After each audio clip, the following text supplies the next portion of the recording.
నెత్తి నోరు కొట్టుకుంటా అంటే కూడా ఈ పవన్ కళ్యాణ్ స్పందించుకోవడం లేదు. ఎందుకంటే ఆయనకు ముట్టాల్సింది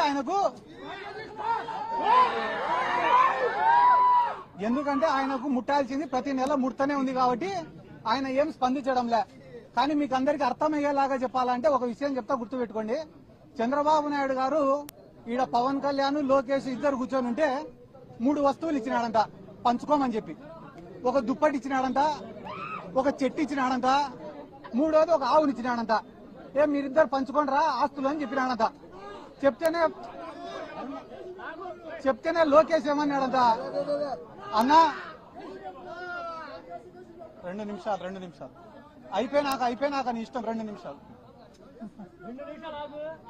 లోకేష్ చెప్పినాడంట పవన్ కళ్యాణ్కి, అన్నా నీకు పంపకాలు సరిగ్గా రావు, నేను పంచుతా, న్యాయంగా పంచుతా ఇద్దరికి అని అంట. అన్న తర్వాత మొట్టమొదట దుప్పటి తీసుకున్నారంట. దుప్పటి తీసుకుంటే నారా లోకేష్ ఏం చెప్పాడంట, అన్న న్యాయంగా పంచుకుందామన్న ఈ దుప్పటి, దీన్ని పొద్దునంతా నువ్వు వాడుకో, రాత్రి అయితే నేను వాడుకుంటా అని అంట. ఆ న్యాయంగా పంచినావు తమ్ముడు అని చెప్పి దుప్పటి తీసుకున్నాడు పవన్ కళ్యాణ్.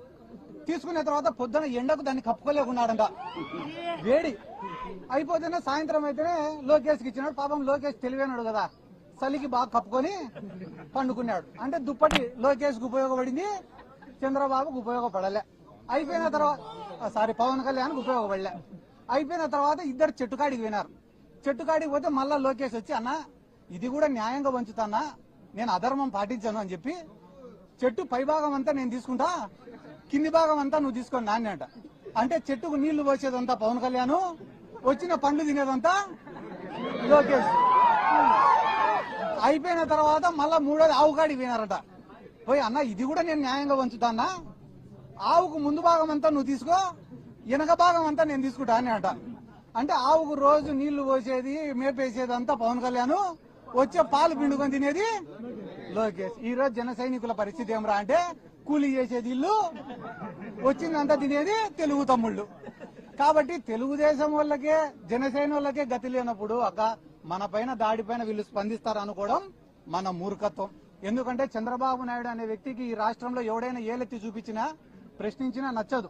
దాంట్లో భాగంగానే ఆ రోజు వంగవీటి మోహనరంగ గారు పోరాడుతున్నాడనే ఉద్దేశంతో, ఆయనను అంతమొందించాలనే ఉద్దేశంతో ఇదే తెలుగుదేశం పార్టీని కుట్ర చేసి ఆయన లేకుండా చేసినారు. అయిపోయిన తర్వాత కాపు సామాజిక వర్గం కోసం ముద్రగడ పద్మనాభం గారు అంత పెద్ద పోరాటం చేస్తే ఆయనను ఆయన కుటుంబ సభ్యులపైన దాడి చేసి అవమానించి ఆయన మనసును గాయపరిచేలా చేసింది కూడా ఇదే చంద్రబాబు నాయుడు గారి ప్రభుత్వమే. ఆ రోజు హైదరాబాద్ బషీర్బాగ్ లో విద్యుత్ ఛార్జీల పెరుగుదల పైన పేదవాళ్ళందరూ ఉద్యమానికి పోతే ఎట్లా ఉద్యమం చేస్తారని చెప్పి వాళ్ళపైన కాల్పులు చేసి చంపింది ఇదే చంద్రబాబు నాయుడు గారే.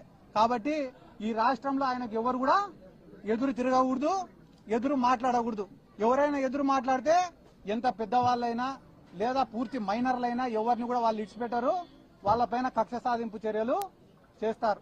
అందరి జోలికి పోయినారన్నా ఏం బాధ లేదు, మేము తిరిగి వస్తాం, పోరాడతాం, జగన్ సార్ని ముఖ్యమంత్రిని చేసుకుంటాం. కానీ వాళ్ళని క్షమించండి ఎవరో తెలుసా, ఆ భగవంతుడు, ఆ వెంకటేశ్వర స్వామి వాళ్ళని క్షమించాడని చెప్పి ఈ సందర్భంగా నేను తెలియజేసుకుంటూ, ఇంకా వాళ్ళు చేసిన పాపాల గురించి చెప్తే గానీ ఆడ సింహాచలం దేవస్థానం కాడి నుంచి, ఆడ కాశీబుగ్గ కాడి నుంచి, తిరుమలలో జరిగిన తొక్కిసలాట కాడి నుంచి, నిన్న శ్రీశైలంలో జరిగిన లాఠీ చార్జ్ వరకు వాళ్ళ గురించి చెప్తే గానీ రాష్ట్ర ప్రజలే ఎంటబడి తంతారని చెప్పి ఈ సందర్భంగా నేను తెలియజేసుకుంటూ, ఇక్కడ ఉన్న లోకల్ ఎమ్మెల్యే గారు కూడా మా అక్కకు రాజకీయం కొత్త అయినా కూడా చాలా స్పష్టంగా, నిదానంగా, క్లారిటీగా, ఎటువంటి భయం లేకుండా, వణుకు లేకుండా, తొణుకు లేకుండా, బెనుకు లేకుండా మాట్లాడిందంటే దానికి కారణం వాళ్ళలో తప్పు లేదు, నిజాయితీ ఉంది కాబట్టి. అవతల పక్కనే ఆమెను నేను ఇప్పటి వరకు 4 రోజులు చూడబట్టి టెన్షన్ తప్ప ఏం లేదు. అంటే అతి త్వరలో నాకెందుకో అంబటి రాంబాబు అన్న దగ్గరకు వస్తారు 3 ఏళ్ళు అయిపోతేనే. మాదేం తప్పు లేదు, ఏదో చంద్రబాబు నాయుడు చెప్తే చేసినామన్నా, లోకేష్ చెప్తే చేసినాడు అని. ఆ రోజు మీ ఇష్టం, క్షమిస్తారో లేదో అది కూడా మీకు ఇష్టం అని చెప్పి నేను అదే చెప్పినా కదన్నా, సంవత్సరం నుంచి పెడతా 6